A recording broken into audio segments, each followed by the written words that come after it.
महाभारत के युग में हस्तिनापुर न केवल कुरुवंश का केंद्र था, बल्कि संपूर्ण आर्यावर्त का राजनीतिक, सांस्कृतिक और धार्मिक हृदय भी था। यहाँ का सिंहासन शक्ति, धर्म और प्रतिष्ठा का प्रतीक माना जाता था। हस्तिनापुर का शासन कुरुवंश के अधीन था, जिसमें दो प्रमुख शाखाएं थीं, कौरव और पांडव। हस्तिनापुर की प्रजा पांडवों के गुणों और धर्मपरायणता से अत्यधिक प्रभावित थी। पांडवों के भीतर ऐसे गुण थे जो एक आदर्श शासक में होने चाहिए। युधिष्ठिर को धर्मराज कहा जाता था। वे सत्यनिष्ठ, न्यायप्रिय और करुणाशील थे।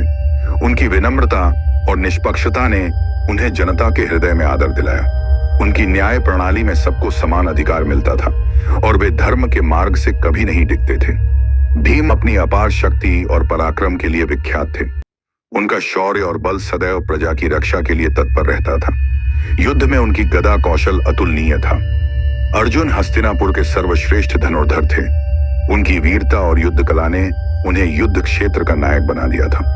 अर्जुन न केवल युद्ध में कुशल थे, बल्कि वे नीति और रणनीति में भी निपुण थे। नकुल और सहदेव, जुड़वांव भाई, अपनी बुद्धिमत्ता, ज्ञान और रूप के लिए प्रसिद्ध थे।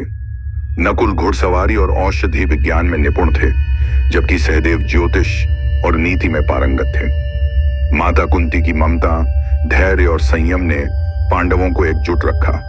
वे संकट के समय में भी धैर्य नहीं खोती थीं और अपने पुत्रों को धर्म के मार्ग पर चलने की प्रेरणा देती थीं। पांडवों की लोकप्रियता दिन प्रतिदिन बढ़ती जा रही थी।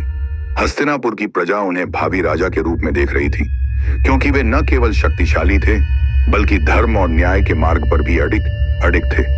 यही कारण था कि कौरवों के मन में पांडवों के प्रति ईर्ष्या और द्वेष की भावना गहराने लगी। दुर्योधन, जो कौरवों का सबसे बड़ा पुत्र था, हस्तिनापुर के सिंहासन का उत्तराधिकारी बनना चाहता था, लेकिन उसे यह भय था कि प्रजा पांडवों को राजा बनाने की इच्छुक है। युधिष्ठिर की धर्मपरायणता और अर्जुन की वीरता ने उसे असुरक्षित महसूस कराया। दुर्योधन के हृदय में ईर्ष्या की ज्वाला धधक रही थी, जो समय के साथ घृणा और द्वेष में बदल गई। धृतराष्ट्र, हस्तिनापुर के नेत्रहीन सम्राट, अपने पुत्र दुर्योधन से अत्यधिक स्नेह रखते थे। उनका यह अंधा प्रेम उन्हें न्यायपूर्ण निर्णय लेने से रोकता था। वे जानते थे कि पांडव गुणों में श्रेष्ठ हैं और राज्य के सच्चे अधिकारी भी, परंतु अपने पुत्रों के मोह में बंधे होने के कारण वे निष्पक्षता नहीं बरत सके।